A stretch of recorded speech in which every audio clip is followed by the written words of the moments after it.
What's going on, guys? It's Stickwork from MaddenSchool.com, and I'm here with my first Madden 19 gameplay of the year. This is a money game on one of the websites, playing Drippin' Sauce 510. And I have alongside of me none other than Stick Hype himself, bringing him back. How you doing, man? I'm doing good. Excited for the new game. Excited for some new features. Even a new Madden Ultimate team. Everything's starting to come together, so it should be a fun year. Oh yeah, I'm definitely excited.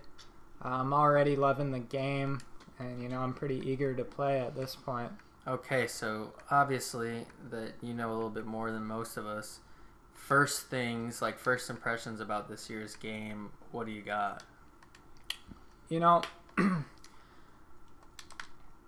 There's I feel like there's a lot bigger skill gap this year, to where the better players are actually getting rewarded for doing the right things in the right situations.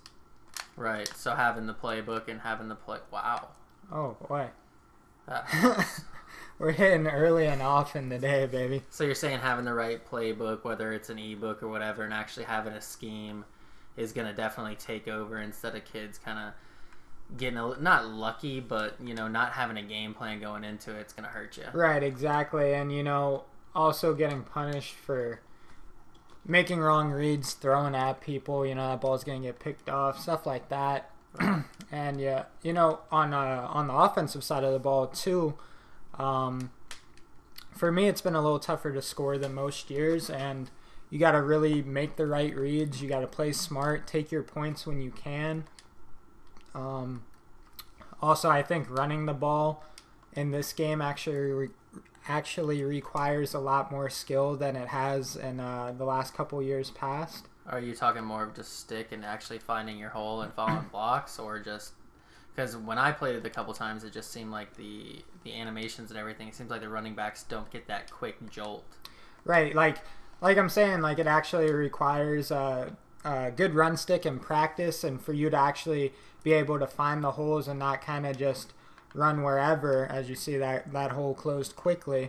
Yeah, so you really got to hit them, and I think that's a good thing that Madden's done, where it's not just that luck play or you're worried about block sheds and stuff like that. It's whether or not you're finding the hole and actually carrying somebody through it. Yeah, and also running run plays that actually make sense for what the defense is doing in that scenario. And there I was hitting the halfback wheel there. He was wide open, unfortunately. The field goal and everything else still the same. Nothing, no huge changes this year. Like they didn't really. Well, they did with the field goal. Now the meter is different, so you actually cannot see all the way to the field goal uprights with the meter. So you actually have to judge the kick a little bit more.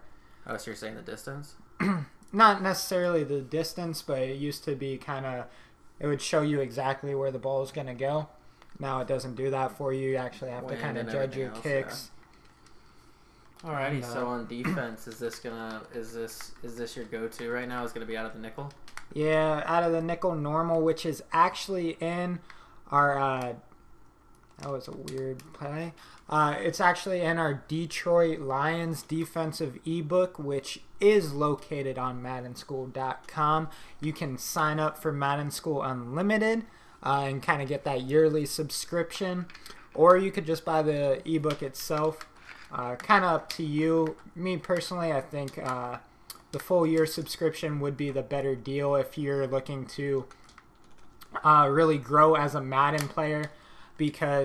Simply because you'll get all our content throughout the year, not just one playbook that might not really fit your play style. That's the thing at the end of the day. Me, even as a Madden pro, I always change playbooks. I'm always looking for new things, because what's best for, we'll say, one of the other Madden pros on the site, Mason. Oh, that's not a good pass, sir. What fits his play style and his schemes the best doesn't fit my play style the best for myself. And the books that he's going to be better in, I'm going to be better in a different type of offense or even defense. Yeah, and I think a couple things go into that equation, whether it's really adjusting to who you are, and if you have more than one option and it's not just I'm going to go with this until it's broken, especially on defense where you can adjust, and if you have to even get out of a certain scheme and hop into a new one, Right. because that can really shut somebody down. But David. as you're talking with the unlimited plan, like even because you were saying for growing into maybe possibly a pro or really taking it serious, even kind of the casual player, it can take you from, you know, somewhat doing well, winning a game, getting frustrated at the game, to completely the next level where you're starting to win, you're getting into the playoffs in the ultimate team and everything like that within, you know, a couple hours of just visiting the site. Yeah, and as you saw, kind of what I'll kind of take you guys what's going through my head right now. Obviously, I caught a early break. Oh baby. Oh no. Oh, what in the heck? That's a turnover. So we'll take it how we can get it, but that was definitely a good D. So to kind of take you through where my head was at there, I was sending a lot of heat because honestly I did get a little bit fortunate in his first drive when he fumbled after completing a pass. So basically I had nothing that defensive possession. I didn't really have a big sample size to base off of what he was really planning to do. Obviously, if I see someone with the Jaguars, I'm thinking they're planning on trying to establish the run and kind of going from there, maybe using Corey Grant, Leonard Fournette, obviously. But like I said, like his passes, I only really saw one pass. And you saw he went back to it actually twice that drive. But so that was, even that second drive, that was kind of a feeler out drive. Still as well for me there. So that's why on that 4th and 2, I did not really adjust my defense too much. I decided to really send the gas, send man, hope he made a mistake, and which he did. He had a lot of pressure in his face, and he kind of just panicked and threw it over the middle, and my guy was standing right there. Now in this game, do you think it's more of, I think it changes every year, and obviously a mixture, and that could be this year too, but do you think it's better to, you know, send more in the zones he's gone? Actually, before you answer that question, I want to go through that play there. Did you read something in him, or no, you just knew that pass was going to be there? Yeah, so basically what I've been seeing is he's been running, right there he ran a cover 2 invert, which that's basically going to, the outside zones are going to play basically the same as a cover 3, and he's been running a lot of cover 3. And so that play is actually part of one of my mini schemes, which is in that Madden School Unlimited arena. And so basically when you motion that guy out, that's going to be a common theme of him being really open. And that right there, he did not have enough separation. But so yeah, so I kind of knew that if he was playing hard flats like he was, because it was a short situation, that Todd Gurley was going to get wide open on that wheel. And then if he didn't play the hard flats, I was just going to quick pass it to Todd Gurley, and we're going to pick up the first down and kind of move to the next play. Yeah, I think that's what can really set people apart is obviously you have a plan going into that play. It isn't just, okay, I'm going to watch my one post, obviously, and hope he gets open. If he does have your first look defended, there's another quick outlook before, you know, they're in your face and you're getting tackled. And Correct. That's a big difference. My other question real quick was just, how do you feel like they're playing zones in this game? Do you think that the defenders are better or worse than last year's on actually taking care of their assignment in their zone? I would say they're definitely better. For sure. Oh, see what I'm saying there? Like, I actually read that cutback lane was going to be there. And, you know, that takes a little bit of practice. Kind of just seeing the blockers and following the blockers. But yeah, I think the defense as a whole plays kind of better. Not only the zones, the man coverage plays way better than it did last year. It almost plays a little bit too good in some scenarios, but I kind of like it. I kind of like it when it's kind of like that and harder to score, and not just everybody putting up 40-plus points a game. Yeah. And I mean, that's why some people play Madden, but that's also, you know, the very casual players. When you're having low-scoring games, I feel like that's when you know there's some talented players and they're actually adjusting and finding ways to fix the problems that happen on defense. Oh, I got there too late. Yeah, I completely agree. The thing with me is I've always been a defensive player. Never really been an offensive player. I kind of just like to control the game, let my defense go to work, and I'm going to get stops, and I'm going to put my offense in a good position to get easy points, which you have seen already in this game, and that's kind of why I'm up 10-0. But so yeah, I just love defense. I love being able to adjust to certain things. I love even being able to adjust on the fly, like mid-game. If somebody comes out with something that either I've never seen before or I don't necessarily know how to defend it, I'm gonna get it figured out before the end of the game. And by making adjustments and everything, it's usually it's staying in that same scheme that you provide, but it's really just changing a certain guy or maybe sending more pressure. Right. Yeah. So like when you're adjusting, so basically, you just you gotta feel. Like I said, you feel out your opponent your first drive. I've always said that. Basically, when I'm playing a game, the first drive, my opponent should be able to get points on me. Yeah. If he can't get points on me his first drive, he's gonna have a lot of problems throughout the game. Yeah, because it's really just obviously your base defense, and you haven't made those extra moves to obviously shut them down. And right, exactly. So that first drive, they should be able to move the ball, and really, it's not the worst thing ever because most people aren't dynamic enough to come out and hit you 4 or 5 different ways. They're going to have their little mini scheme or what they like to do or the certain plays they run over and over.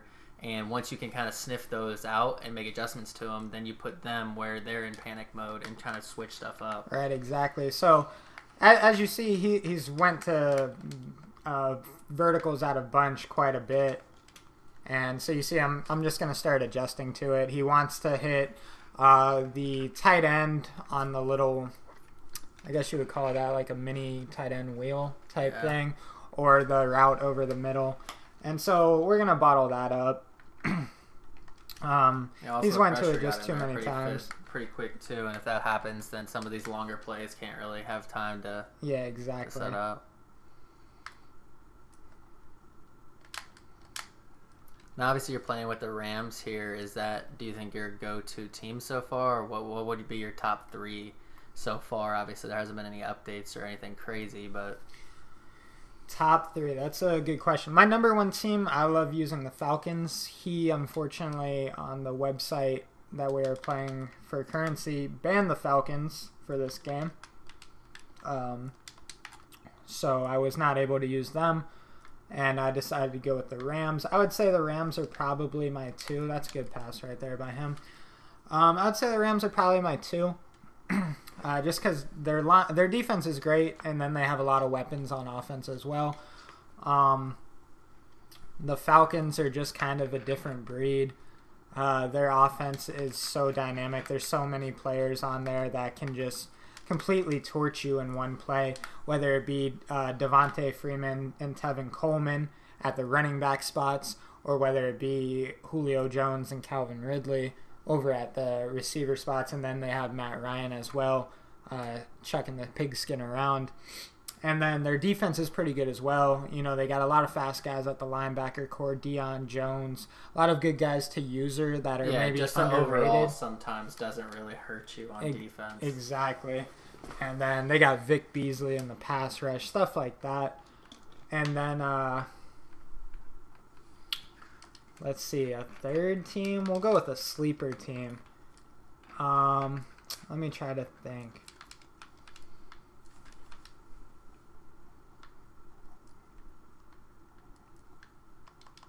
And then right there, you just kind of saw me baiting that slant right there the whole time. But as for a sleeper team, I would say maybe like the Texans. They got Deshaun Watson back at quarterback. He's obviously a threat in himself. Got DeAndre Hopkins, Will Fuller. Then they got their defense, which is pretty solid. They got J.J. Watt, Jadeveon Clowney. Just guys like that you don't even have to blitz with a team like that. They're gonna get in there themselves, right? Whether you're just blitzing 3 people, they're gonna get the block sheds in this game. That's one thing that I feel happens a lot in this game. Block sheds do come in fairly quickly. Now, as we were just there, just not that anything changes dramatically, but when you're in the red zone in defense, obviously it's tough for anybody to score down there. There's a lot of bodies around. But what do you kind of switch up or do on defense to kind of give you the upper hand? So you're saying when I have my opponent in the red zone, what do I do to kind of Right. prevent them from scoring? I normally run a lot of cover 2 in the red zone, I would say, and just kind of keep everything in front of you, because people kind of always make that mistake, and they don't want to take their 3 points. They want to punch it in for a touchdown, and then they end up, doing something stupid or throwing a bad pass. Yeah, they throw the ball to the end zone 4 times usually. Is just kind of human nature instead of taking what's underneath and hoping maybe they do break a tackle or get in there. Exactly, and keep inching forward. Because when I get in the red zone, honestly, a lot of times I just run the ball. I'll run the ball 3 straight times and take 3 if I have to. Obviously, it depends on the score and the situation. Yeah, but you're also comfortable in your defense enough to make sure that if we're getting points, that's a successful drive. Exactly. And so yeah, I normally just kind of down there let the opponent kind of make the mistake. As he gets sacked there, kind of unfortunate he came off the edge. So with 1:19, obviously he burns the timeout, 2nd and 16. Are you, and now that you kind of felt his defense out, are you still in attack mode here? Here's kind of my thought process right now. I want to make this the last possession of the half and get points. Because I believe, I get ball back at half. And so, basically, if I can make this the last possession where he doesn't get the ball back and doesn't get any points, that's going to be huge for me. Because even if I just go into the half up 10, that's 2 possessions with getting the ball back. That's putting your opponent in a tough spot. If I could get 7 here and I'm up 17-0 with getting ball back, I would say that's pretty much ball game.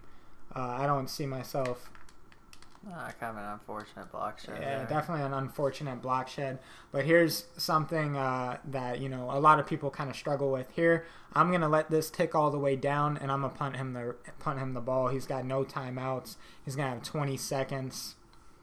Yeah. Do you take the delay of game in Madden? Like some obviously in real life, occasionally they'll take the delay of game, or it doesn't really matter to you. Just kind of matters on the field position. Kind of matters on the field position.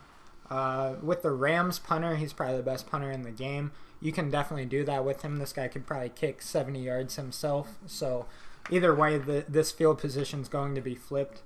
But this is something people struggle with. Always manage the clock and always, put yourself in a good position to kind of keep the game. Keep yourself in control of the game. As you see what I mean right here, there's actually no kick meter. So this is all me punting this ball where I think it needs to go. Right. Which is kind of cool because, it's just different. And in real life, obviously, they don't just have, they don't know exactly it's where not it's magic. going. Yeah. Which is something I think in future games they're going to end up changing, especially with the field goals, because right now it's almost automatic as long as you hit a meter. And it's as we seen last year in the NFL, it was not automatic. There's a lot of missed field goals. Right, PATs. exactly. I agree with you there. And so yeah, advice for me is kind of just get into half when you can. Like even right there, that's not smart at all. There's no reason for him to be spinning there with Blake Bortles. There's no reason for him to be even taking off, because all that gave him a chance of doing was giving me more points right before half. So basically, the best case scenario, he gets a first down. He can't outrun anybody. Exactly. So my personal advice is always to just get into half when you can. There's no reason to try to force things and then you end up making a mistake that comes back to really haunt you later in the game. And, take your points when you can, too. Don't leave points kind of like out there, and then, it comes back to where, oh, man, if I would have kicked that 3, this would be a tie game. We'd be going into overtime, or I'd be going for the win instead of something like that. But so basically here, I'm just looking to have a good drive and kind of move the ball down the field and hopefully get some more points. Yeah, break this next play down for us. What I mean by that is just show us what the hot routes and stuff that you're working on and what you're kind of looking for pre-snap. Okay, well, I'm hoping he goes back to that kind of cover one look, man coverage. So what I did is I streaked the B receiver. So when that deep safety over the middle is in a deep blue zone, so a middle third, that streak's going to kind of take him. And then if the left side corner is manned up, that X receiver is going to beat him. And this could be a touchdown. But he did run cover 3, so I'll just kind of take my corner out. As you saw, I had on the right side of the field a high-low read, which means the running back was on a table route, and then that receiver was on the corner route, which was deeper. Obviously, he played hard flats there, leaving the corner route wide open. And so I just made the correct read there and kind of moved down. There, yeah. Which, I mean, ended up still being a big game. Yeah. That time I should have kept going to the outside. Didn't know he was going to get caught like that. And so he still loves playing these cover 3s. That's pretty much what he's been going to, is cover 3 and then back over to like a cover 1 man. That's a huge thing too, that I feel like the casual Madden player. Oh boy, that was a bad throw by him. I wanted that to go towards the sideline. That's not what I was expecting to happen there at all. I did throw it a little too late. I think the running back actually started his break up the field, and so Goff decided to lead him. Yeah, when you throw on breaks, sometimes you can get kind of... Yeah, so that was probably my fault right there. But as I was saying, like, paying attention, obviously, like, instead of just throwing the controller down, that could have been a pick, too. Or either one of them. Instead of, you know, just smashing A to get to the next play, obviously just looking at what they're setting up and kind of realizing what their scheme is. Obviously, if it's a repeated cover 3, then you got to find the way to beat it. That time he went right back to that play, which he pretty much runs all game, I guess. Yeah, I mean, points are going to happen, too. Like, obviously, it's better to learn from it there. Like, you know that, okay, well, that's going to be his bread play. Yeah, exactly. And so now, and that's something I do, too, is I kind of keep giving my opponent something, and they'll kind of fall in love with it, and he's going to go back to that at the wrong time in a big spot, and, you know, probably likely be a turnover. And that'll probably end up costing him the game. But right now I'm just kind of looking to put this one away. Yeah, at least we got a good game on our hands. And I'm hoping that I can bomb this cover 3 here.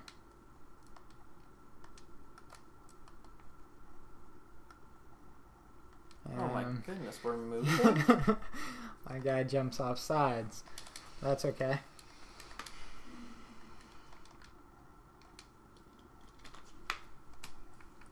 So basically, I'm motioning this running back out, and I'm hoping Cooks is going to bring down the corner, and if he is in cover 3, like I believe he is, and as you see, Y is wide open, and I had exactly what I wanted. Unfortunately, the Jaguars, Saxonville, just got on in there and kind of disrupted that play. So far in this Madden, who's been your favorite running back? Is it Devontae Freeman probably with the Falcons? Yeah, either him or Tevin Coleman. Yeah. Gurley's good. Now, I haven't really paid attention to it this year, but running backs catching the ball out of the backfield, is it an issue at all, or they're pretty sure-handed? Depends on the running back, I would say. So their catching ability does matter a little bit. Yeah. They'll start to drop the you know, like a LeGarrette Blount, he's not going to be one you want to pass to, as opposed to. Yeah, and that's a huge weapon when you're picking your team, or whether it's mud squads or whatever. Having a running back that can make plays out of the backfield without getting handed the ball is huge in Madden, obviously, because it's usually a check down every play. As you see, I went kind of right back to the high-low read, was just looking to get the first down. kind of move the chains there.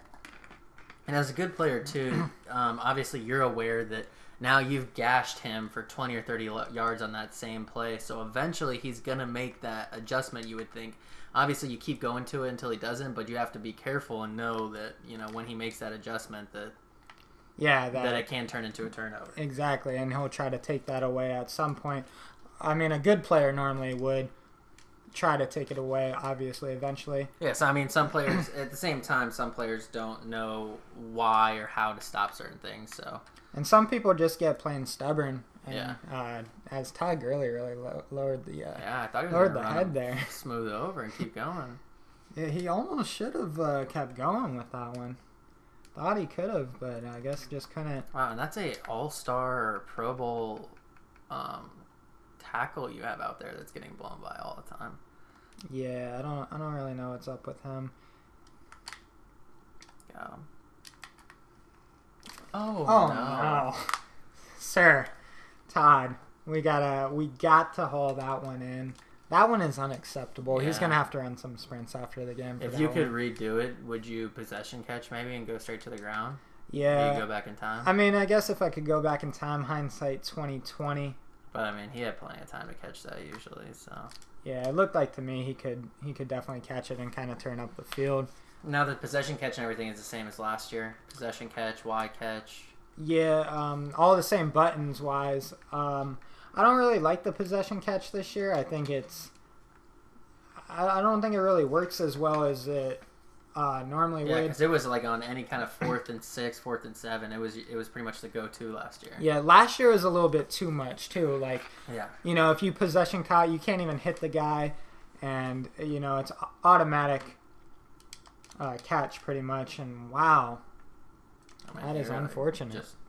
I didn't even think really that was a bad pass because he had him in front of him, but when he completely jumps it like that. But obviously, the difference is, though, that doesn't happen on your side of the field.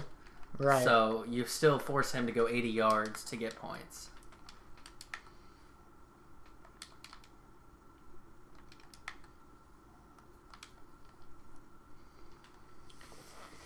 Now basically it's just kind of in the hands of our defense, and that's kind of where I want it to be anyways. So the scheme that you're in now, obviously, every time he's ran the ball, it's got that bottled up, and obviously the pass, if they do what they're supposed to do. Actually took that away there and manned him up, but for whatever reason, still caught it.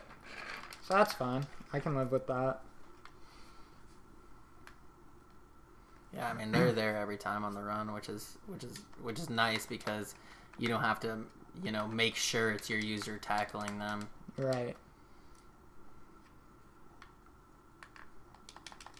That's just a great read there. Can't teach that. Like I said, been going to it all game. He saw me kind of guard the over route over the middle. And so I knew he was going to want to go back to the tight end there. So actually, if you could see the play art, I don't know if you guys could, if it was a little bit too quick. There's actually nobody covering that tight end. I left him open. That was the whole point. I wanted him to throw that, and it was either I was going to get there or he was going to get a huge gain if I didn't get there with my user. Yeah, and taking risk on defense like that, especially in Madden, is sometimes worth it because the turnover or that big hit. Obviously, in your game, you see it a lot where you'd rather big hit and give them the extra 3 or 4 yards because fumbles are so huge in this game. If you can, it really is. If you get a free possession like that, it can just really change the whole dynamic. And as you see there, I just kind of saw Cooks had the inside. That was kind of on Jalen's face there. Yeah, I knew that was a pass that definitely could have went incomplete, but was not going to get picked. Yeah, because of the positioning.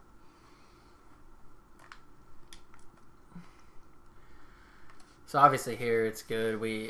7 is huge. 7 puts the game away for sure. Yeah, because he hasn't really been able to move the ball. It puts it out of a 1-score game. 3 doesn't feel good, but also forces him into a touchdown. So right, kind of forcing any kind of 4th down situation, unless it's literally on the half-inch line, it's probably got to be 3. Now, what do you? This is the is this year always going to in the red zone on your offense or no? Most of the time for right now, yes. I kind of like this pitch. And you see right there, it's just, like I said, you just got to read the cutback lanes or take it to the outside. And right there, I kind of saw they were going to steal that block outside. I cut it back up. And you give Gurley a little bit of space. He's going to get you on in that end zone. So I have made a couple mistakes this game with the picks. And like I said, those will kill you when you make turnovers. That's the reason why this game was even close, to be honest. Yeah. That was the reason why he scored 7 points. He would have never been in the red zone like he was if I didn't turn the ball over. And then he would have never got those 7 points. It could have been a 17-0 game, and we would have been talking about what TV shows on tomorrow night. Yeah, no, I agree. So obviously keeping the ball in your hands is huge. I mean, that's an obvious fact, but in Madden it's bigger, and on defense it's worth taking that risk like you did, because that was pretty much the backbreaker. There was the user pick. Oh my. I was in cover 4. Yeah, I don't know who fell down or maybe the shoe was untied. I don't know what happened there. As you see the player on cover 4, somebody's supposed to be back there. Yeah. And whether he did it on accident or on purpose, I mean, granted, you can make a claim that he had the right play to drag somebody off of it, but knowing this player's skill level, I'm going to say that was not the case. Yeah, and, you just never want to let your opponent go 80 yards in one play. No, that is a backbreaker. We still have a game now. Now, again, we're right back into a game that was over, and, now we got a game. And he's still with this cover 3 stuff. Oh, and he did call an audible there. We're actually going to switch up and just run the ball now.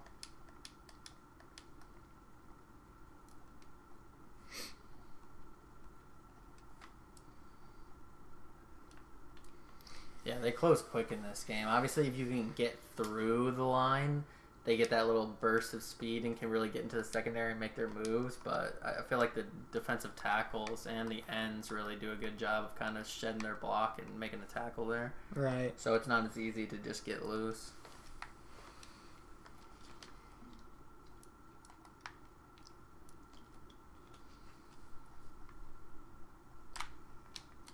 And that's what we were trying to do last time. As you see, that cover 3 beater. Basically, exactly what happened was what I was talking about earlier. Brandon Cook's route was going to kind of hold down the deep third on the left side of the screen.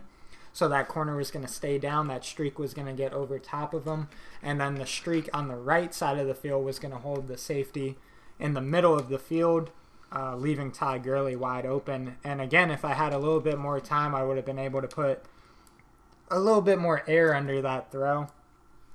And it could have possibly been 6 points. Yeah, and that's kind of the edge that Madden School gives you. Like, obviously, if you watch or buy an ebook or watch a couple videos, you're not going to score every single play. That's impossible. But when you're trusting the system and trusting one of the schemes that are provided on MaddenSchool.com, eventually it's going to open up. It's not, right. There's a reason why, that you pay for these plays, and throughout the game it's not going to be open every play, but there's a reason why you want to continue running it and trusting the system that you're in. Exactly. And it's just about making the reads and seeing what your opponent is doing, and then kind of adjusting from there and using the right play in the correct situation. Yeah, and even there, I think that sack is almost the right play. It was quick pressure, and there wasn't a guy. There's no need to force that throw. Exactly. And There's give him a nobody chance. open. And the clock just keeps churning. Yeah, and we're just going to let this thing tick. And this is a big play. I mean, if you can get the first down here, it's huge, but obviously a turnover kills you, so it's got to be a safe play. And it's also a play that I want to be able to keep this clock moving too, and kind of get it to the 2-minute warning. If he picks up that block. And that really puts us in a bind. Yeah. Because the first down's probably going to end the game. So here it's really, I don't think either one is a bad play. It's just kind of your football. It's kind of whatever growing up, what kind of ever head coach you wanted to be. So I don't think it's either one is a bad call. I don't think there's a certain... And I know he's not your favorite actor in the world, but like Adam Sandler and The Boys once said, we're convicts. We always go for the win. He hasn't stopped the pitch yet, and we're going to go right back to it. Are you going to quick hike here, or are you going to let it set up? I'm going to kind of take a peek at what he's doing. If I don't love what I see, I might call a timeout and just end up kicking 3. Oh, he pinched his line. I love the cutback lane here. That's going to do it. I mean, not going to completely do it. 3 timeouts is a long time, but... Yeah, he does have his timeouts, but now I'm going to at least make him burn those timeouts. And yeah, so now if you let him burn all those timeouts and still get 3, then he's got to score in, something like 38 seconds. What? Not sure what Todd's doing there. But, so now it does look like we're probably going to end up getting 3 anyways. But I still like the play call for going for it there. 1 yard to pretty much change the game. I love my odds there. Yep, and I think it's you kind of have to look at your opponent too. Like you obviously said, I've been gashing them all the whole game with that toss. If you've been running the ball like previously in the red zone and getting stuffed, it's probably time to take your 3 right there because obviously his run defense is there. Exactly, and I actually blanked on what I was gonna say. But so now he's gonna have about a minute to drive all the way down the field and get 7. Barring any crazy things like that, I do not love his ability to be able to do that, especially with a team like the Jaguars.